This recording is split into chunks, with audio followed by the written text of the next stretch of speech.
Government may be boasting about its energy relief package and how it's going to lower our power bills, but not everyone is cheering. Far from it. In fact, the government's intervention is already having dire impact, with natural gas company Senex Energy, half owned by Gina Rinehart, announcing it has paused a $1 billion expansion that would bring more gas to the East Coast. This is no doubt the start. There'll be other companies making similar decisions. Samantha McCulloch is the Chief Executive of the Australian Petroleum Production and Exploration Association. She joins me now. How significant is this announcement from Senex? What will be the impact? Well, good evening, Rita. Thank you so much for having me. Look, it's just been 1 week since the government introduced these far-reaching and unprecedented interventions into the Australian gas market. And what we're seeing are the very real consequences of these interventions now. Today, it was an announcement that $1 billion investment, a project that was set to supply gas to the East Coast domestic market, is now paused because of the uncertainty and the concern created by these interventions.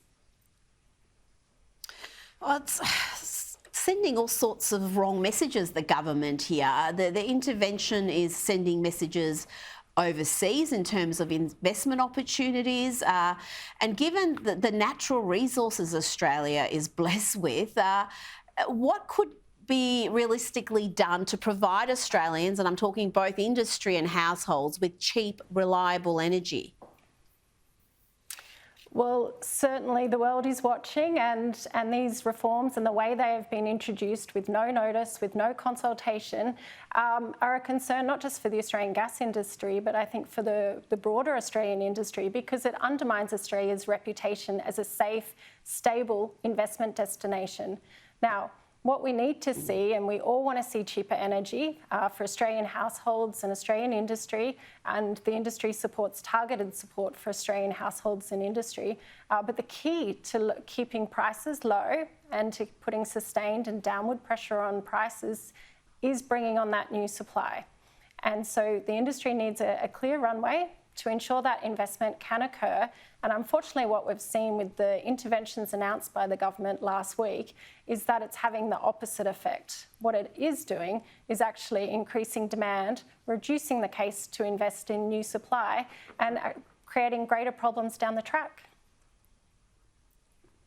Well, do you think, given that the government's going to see the impact of these policies, it will rethink, it will do a U-turn, or it seems to be very much committed to this almost ideology? These policies are sometimes completely in denial of the reality we live in. And I mean, you've got a pause of a $1 billion expansion to a gas project that's got far-reaching consequences.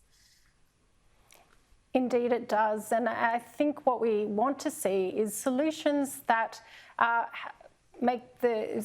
solve the problem in the long term. So that goes to providing that support for new investment in supply. The industry needs policy certainty to invest in the supply that will continue to keep the lights on, keep industry moving, and put downward pressure on prices on the East Coast market. Well said, Samantha McCulloch. Thank you so much for joining me. Policy certainty is certainly what we need in this country when it comes to energy policy. It seems to be just an absolute mess, and it's not getting any better.